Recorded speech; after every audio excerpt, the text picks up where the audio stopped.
ও নম্বরে এটা যখন কাটিং করবো না কোনো সময় তখন ক্যামেরা করবো, আগে থেকে বলবো যে ক্যামেরা করবো, সেই হিসাবে কাজ করবো। 2 নম্বর এই যে এটা তো হবে তো, কিন্তু মেশিনের পিক আপ চাই, এখানে ভোল্টেজ চাই, আর 50 ভোল্টেজ চাই মেশিনে, তবে হবে ভোল্টেজ।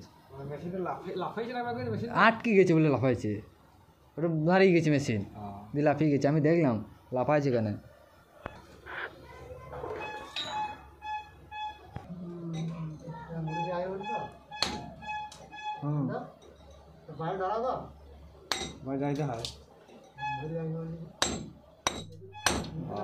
বেরি বলেছো 3 তার, তুমি তো ফোন করে বল লাইনতে।